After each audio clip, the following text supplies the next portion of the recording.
And here we come to the end of this team-by-team recap for the 2020 NFL season. Thank the Lord. It's been delayed, it's been this, it's been that, but at least I'm finally at the end of it. And if this is your first time checking this out, you should smash that subscribe button and click the bell, what the hell, so that way you're notified of future videos. But let's talk about the team that ended up being the Super Bowl champions, the king of the mountain, the Tampa Bay Buccaneers. What a wild, strange, wacky, winding journey this has been over the past 12 plus months. You're looking at a Buccaneers team in 2019 that was kind of middle of the pack, but goddamn are they excited with Jameis Winston in his 30 for 30 season. 30 touchdowns, 30 interceptions, all those pick sixes. It was excitement personified because you never knew what the hell was going to happen from one play to the next. But now you're talking about the Bucs and saying, okay, what's next for them? What are they going to do in that offseason? Are they going to bring Winston back? Are they going to be players for Tom Brady? Are they going to do something else? Well, we found out. They said we're going to go big or go home. Maybe go home to the Super Bowl since we're hosting it. They went big. They signed Tom Brady. After 2 decades in New England, Tom Brady playing for another team, which reminds you of all these quarterbacks over the years where you say, okay, is this like a Unitas in San Diego or a Joe Namath in San Diego with the Chargers, or is it something like this, or is it maybe a Brett Favre and you squeeze one last great season out of him like the Vikings did in 2009? What are you talking about here for a quarterback that's clearly towards the tail end of his career? Well, apparently you're talking about if you're going to go with Tom Brady, you do the only sensible thing that you can do is you try to help him out as much as you can. You invest the first-round pick in Tristan Wirfs on that offensive line because you got to protect him. You get Leonard Fournette in the offseason because you know you want to have multiple pieces in that backfield. You bring in a Rob Gronkowski out of retirement, give Tom Brady a weapon that he's familiar with, that he's comfortable with, that he trusts. You go out and take the risk and you bring in Antonio Brown into a skill set or skill unit that already has Mike Evans and Chris Godwin, one of the best 1-2 combinations at wide receiver in the league, along with a Gronkowski and Brady at tight end. Now you're bringing in Antonio Brown. Like, you go all in. And the crazy thing is that through the first 3 quarters of the season, like, the Bucs were a good team, but they weren't a great team. They were only sitting at 7-5 after the bye, ironically enough.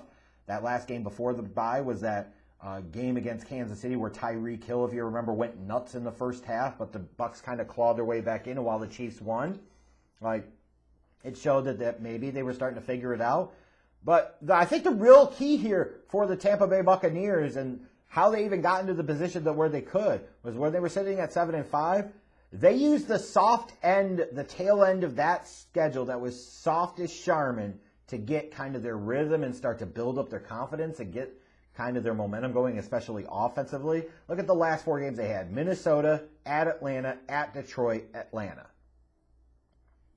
Not exactly murderer's row to close out the season. And to the Buccaneers' dying credit here, they looked at that schedule and they took full advantage of it. They got right offensively and defensively. And that momentum kind of really carried over into the postseason. When you're talking about the Buccaneers, here's a team that in all 4 of their playoff games, they scored at least 30 points. It's an offensive game. You win today by outscoring your opponents more than stopping opponents from scoring. And it wasn't just the offense. It wasn't just Tom Brady. It wasn't just the talent that they had in their receiving core, etc. The defense stepped up at times when they really needed them to. Look at that Saints game.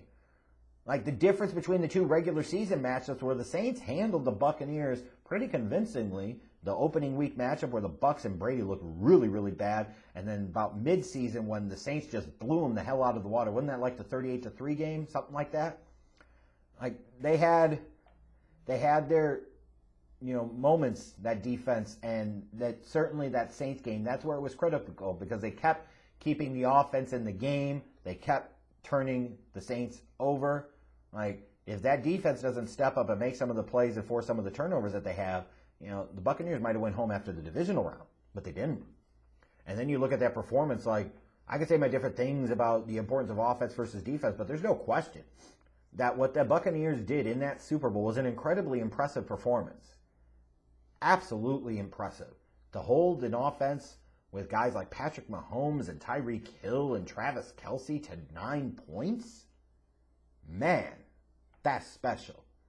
That's an all-time great defensive performance in the Super Bowl. There is no question. And it's no question that it is a contributing factor as to why the Tampa Bay Buccaneers are Super Bowl 55 champions. But let's be clear. They won the Super Bowl because of their offense. It was their offense that won them games in the playoffs.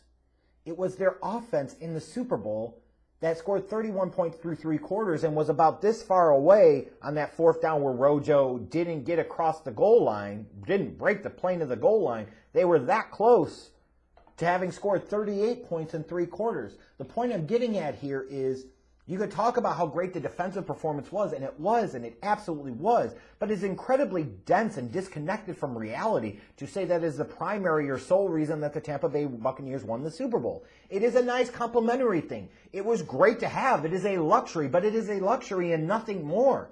First and foremost, they won because the Kansas City Chiefs couldn't stop the high-powered attack of the Tampa Bay Buccaneers. They couldn't get to Brady. They couldn't defend. They couldn't cover anybody. That's why the Buccaneers won the Super Bowl. Because if you want to say, okay, the Buccaneers defense plays great, but maybe the offense is a step or two behind. Let's look at that 4th quarter where the Chiefs, in the second half where the Chiefs had multiple times that they were in position. They could have kicked field goals and gotten it to 15 points. Let's say this is a more traditional type of situation where the Buccaneers defense played really well against this high-powered Chiefs team. And maybe the Buccaneers offense had a so-so performance, and you're sitting there in the 4th quarter, and it's 21-15. Well, Christ almighty, it's a 1-score fucking game.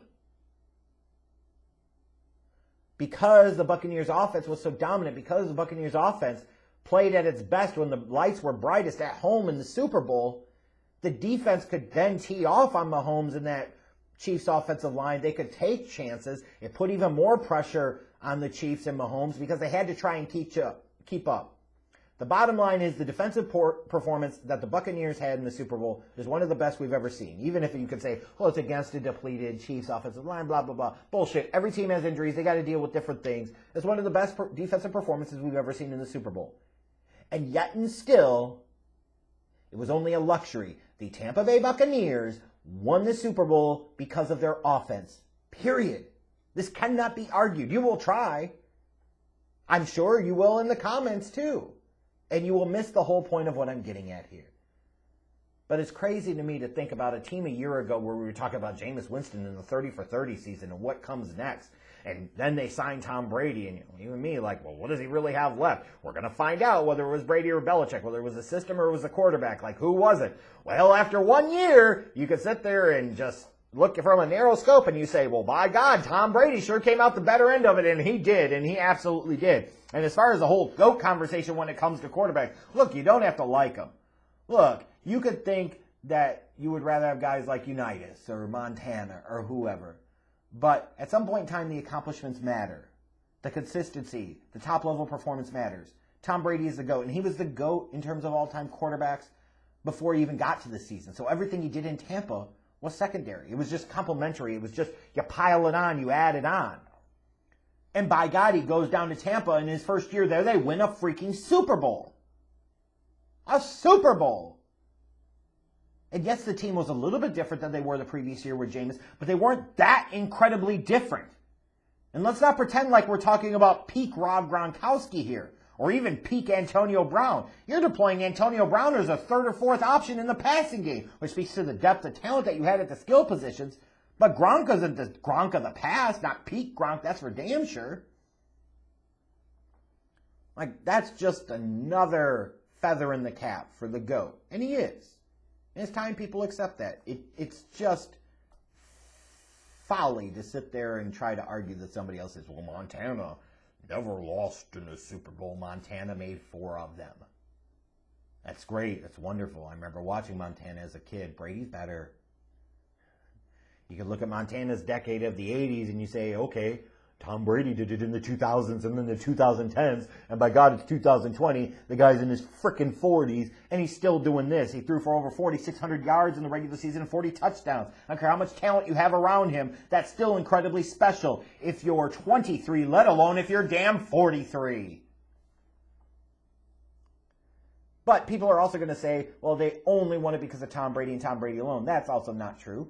They also put other pieces in place around him, and I give the Buccaneers and that front office, that organization, a ton of credit. You can't sit there and bring in Tom Brady and half-ass it. They absolutely did not. They brought in Tom Brady, and they went all in. And that's the mindset and approach you got to have when you make a move like that. You don't just bring in a Tom Brady to let him get some fun in the sun in Tampa and let him ride out the string the last 2 or 3 years of his career. You bring in a guy like that because you want to change the culture. You bring in a guy like that because you want to get to that spot. You bring in a guy like that because you think he could still win a championship or maybe several. And, well, you're 1 for 1 with him, that's for sure. And now the crazy thing is when you get into the offseason for the Bucs, like, there's no reason to expect that they can't potentially be the same team or maybe even a better team during the regular season this upcoming year. They got actually cap space, which when you look at the decreased salary cap for 2021 and you look at the fact that they're Super Bowl champions, you would think that as much as they went all in, they would be up against it. They're not, until you realize that you've got free agents like Shaq Barrett and Levante David and Ndamukong Suh, Gronk, Chris Godwin, Antonio Brown, Leonard Fournette. Like, a lot of these guys, key contributors, key pieces for this championship team. And the reality is you may not be able to keep all of them. You may choose to let 1 or 2 of them leave. You may sit there and say, you know what? Maybe we can get a couple of these guys to come back at a discounted price to try and win another championship here. And who knows how this is going to play out. But you're also talking about a Tampa team. Like, thank God they got it done this year because there's no guarantee they would be in that same position or spot next year. There's absolutely no guarantee of that. So it's going to be key for them in this offseason with the draft picks that they have, to find a couple of kids that could contribute right away. Specifically, I look at that defensive front. They could certainly use more depth on the defensive line, especially if Vita Vea comes back from injury and he's not 100%, or you end up letting Ndamukong Suh go in free agency. Like, if you're looking at, you've got JPP on one side. If you don't bring back Shaq Barrett, you have a glaring need there on the outside in terms of your edge rushers. But even if you do, probably want to have some more depth. It opens up more options. This is a team that one of the big strengths they had on defense was their ability to get after the quarterback with JPP, with Shaq Barrett. You throw in freaking Devin White, and his great blitzing that he did from the inside linebacker spot. That was the key to success. You want to be able to keep that in place. Sue could provide some pass rush as well. So I would expect them to invest on that side of the ball early and probably multiple times in the draft. I probably could sit there and look and say, too, at some point in time you want to draft a young quarterback to potentially groom behind Brady and potentially be the heir apparent. Maybe, but maybe as long as Arians is there as a coach, they don't want to do that. You could always use more depth in the secondary. But I think, that's the thing, is using the draft to draft some best player available type of guys, but with a focus on that defensive front 7, because you want to sit there and, not have too much of a drop-off in terms of play, because who knows, Tom Brady comes back next year, does he take a step back? Because he had a pretty unreal season for a guy in his 40s. Let's be clear here. And there were even moments in time where he looked like he was in trouble. He looked like he might be starting to get that washed-up syndrome. He ain't there yet. But congratulations to the Tampa Bay Buccaneers. There are different ways to do it. You went against the grain of drafting and developing your quarterback and building around him. You went and got an all-time great, a Hall of Famer at the tail end of his career in free agency, and by God, you did everything you could to build around him, and you stuck with it. And even though you were struggling kind of early on in the year, even losing to my Bears at one point in time, how embarrassing is that? Remember it was 4th down? Oh, come on, Tom. Come on, TB12. Is math not part of your program? But they got it together at the right time and went on a great playoff run, winning those 3 playoff road games to get to the home game, which was a freaking Super Bowl. Talk about taking advantage of the schedule, taking advantage of the opportunity, the circumstance, and the situation. They did it, and they did it well. So congrats to the Tampa Bay Buccaneers, Super Bowl champions, winning their 2nd Super Bowl in team history.